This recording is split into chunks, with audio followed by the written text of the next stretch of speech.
Welcome to the deep dive. Today we're looking at a truly singular story. It's about a specific southern resident killer whale. Scientists knew him as L98 or Luna. Right, but he also had another name, Tsux'iit, given by the Muatchat-Muchalat First Nations. Exactly, and it's this incredible story of a young orca who, well, somehow got separated from his pod. Yeah, and spent years, literally years, interacting with people up in Nootka Sound. It raises so many complex questions, doesn't it? About intervention, cultural beliefs, our whole relationship with wildlife, really. It absolutely does, and our exploration today, it's mainly based on information from A Saga de Luna, Orca solitaria. Which gives a really detailed account. So our mission here is to understand the key moments in Luna's life. Get into the controversies, too, because there were definitely controversies. Oh, definitely. And think about the impact his story had, scientifically and for the indigenous community. It's a fascinating and ultimately quite tragic story. So where do we even start? His birth. Yeah, let's start there. He was born around September 19th, 1999. Okay. And interestingly, figuring out who his mother wasn't straightforward at first. No. He was seen initially with L67, that's Splash, but also quite often with K18, Kiska. A bit of confusion early on. A little bit. But eventually, genetics confirmed Splash was his mom. He was her first calf. Right. And there's this interesting little note from early on. Even as a newborn, he seemed a bit more adventurous, maybe, exploring a little further from his mom than usual for a calf. A little hint of independence, maybe, right from the start? Possibly, yeah. It's tempting to read into that now, knowing what happened. And then, just about a year old, he gets his name, Luna. Actually, no, the name Luna came from a newspaper contest in September 2000. Oh, okay. Suggested by a young girl, apparently, who thought his ocean exploring was like the moon exploring Earth. That's quite sweet, but then soon after that. Yeah, that's when things took a turn. He was last seen with his family, his pod, on September 23rd, 2000. And after that? Nothing. He just disappeared from their sightings. The Center for Whale Research, who tracks these pods very closely, they eventually listed him as missing and, as time went on, presumed deceased. A grim start. Presumed dead, but he wasn't. He wasn't.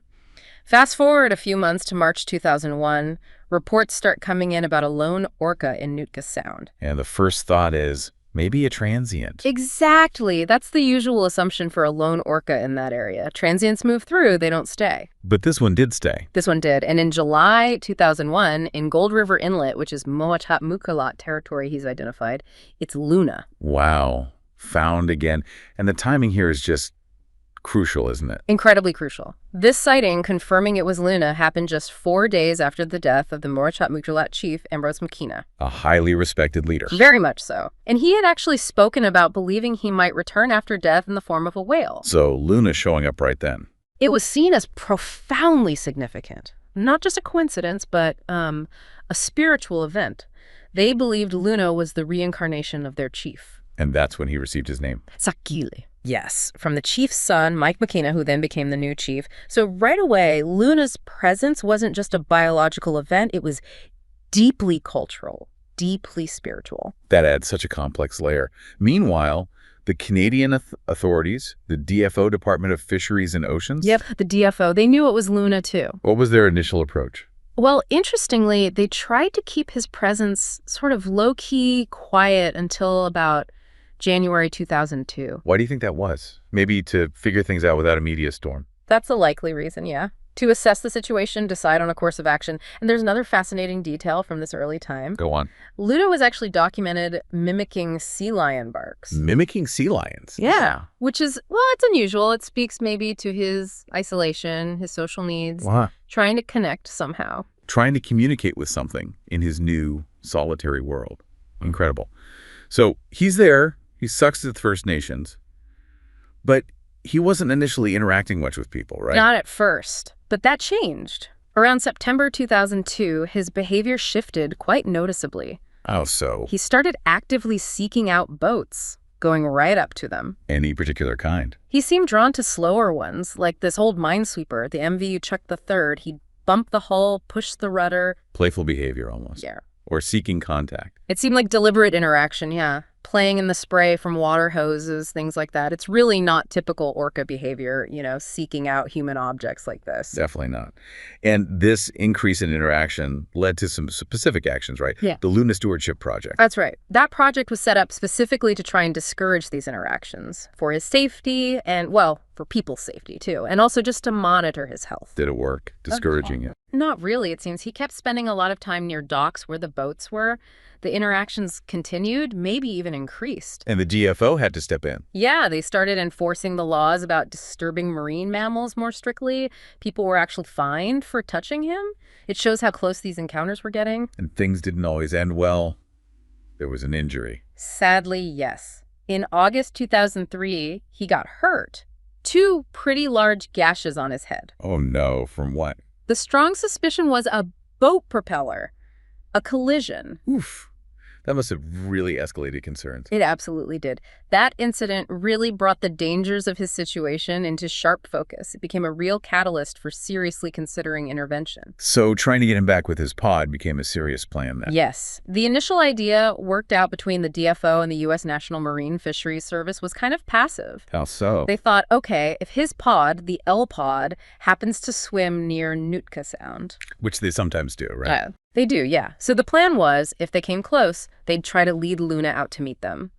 A biologist actually trained Luna to follow a specific boat preparing for this. So they had him trained to follow. That's interesting. Mm-hmm. But the pod, they just never came close enough while the plan was active. That window of opportunity didn't open. So plan A didn't pan out. What was plan B? Plan B was much more direct to capture and relocate. Actually physically moving him. Exactly. In October 2003, the DFO announced it. Capture Luna, put him in a sea pen temporarily. Like a holding area in the ocean. Right. And then transport him to wherever his pod was at that moment. Sounds straightforward on paper, but I imagine that caused quite a stir. Oh, immediately. Huge debate, lots of concerns raised. Like what were the main worries? Well, first, the stress and trauma of capture and being tenned, even temporarily. What would that do to him? Sure. Then, what if the reunion didn't work? If they took him somewhere and the pod didn't accept him, or they couldn't find them, he might end up stuck somewhere less suitable than Nootka Sound for the winter. A real risk.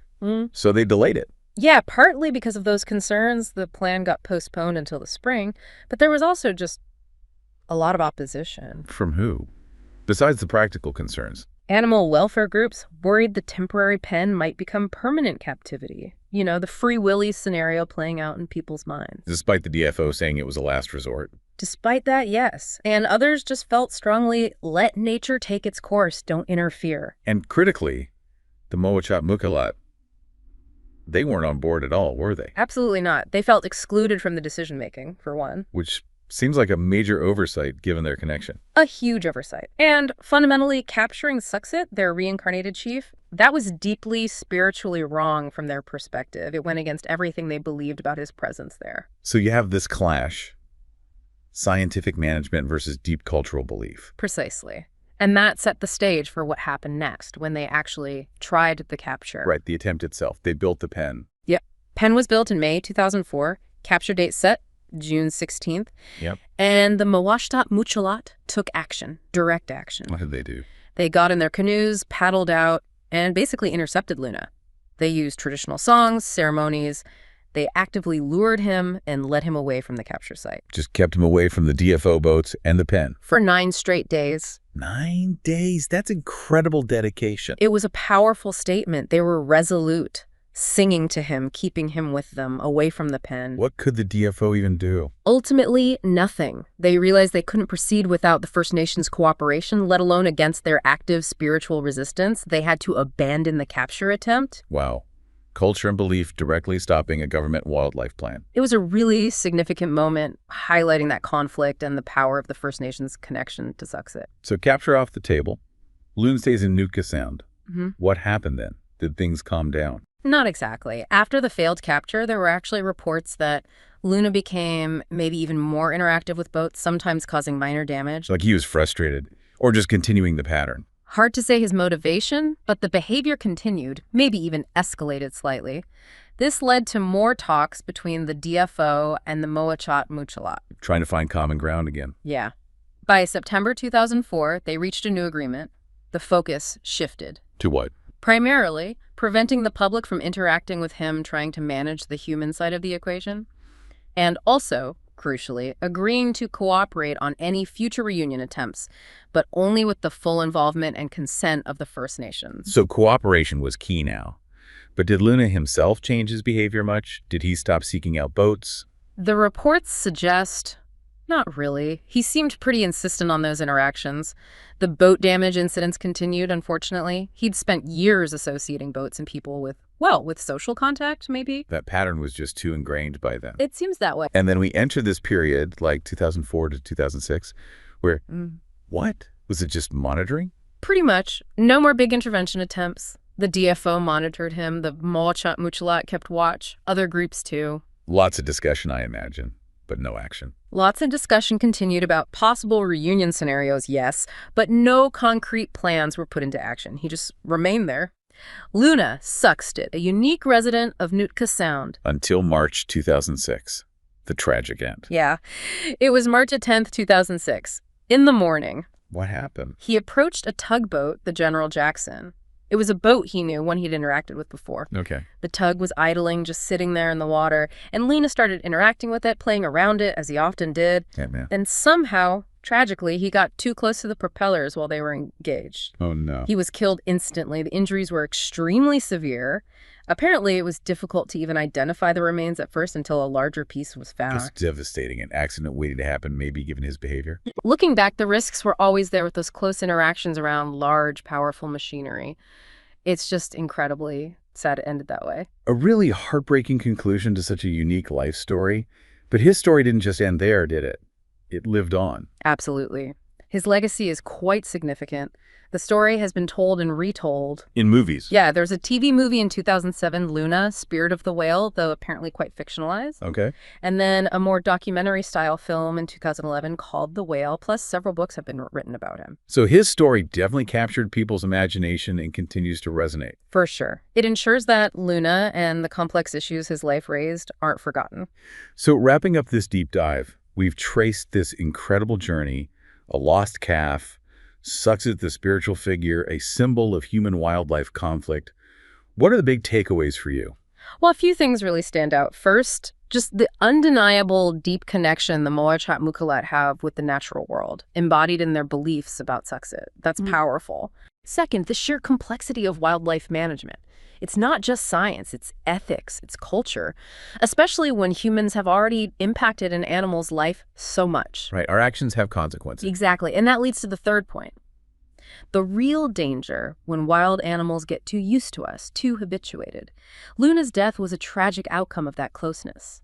His story is a potent reminder of that delicate, risky balance. It really makes you think about our responsibilities, doesn't it? Not just to species, but sometimes to these individual animals caught in extraordinary circumstances. Luna gives us such a unique lens on that tension between wanting to help and needing to respect nature and culture, too. Definitely. It shows wildlife management isn't just about counting animals. It's about navigating these really complex human dimensions, ethics, beliefs, and the unpredictable behavior of individuals. So maybe a final thought for everyone listening, reflecting on Luna, on Tsux'iit. Where do we draw that line?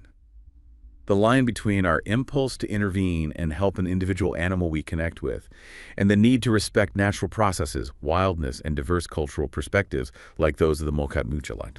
That's a tough question. It is, and it's one Luna's story keeps asking. Thanks for exploring this really compelling story with us on The Deep Dive.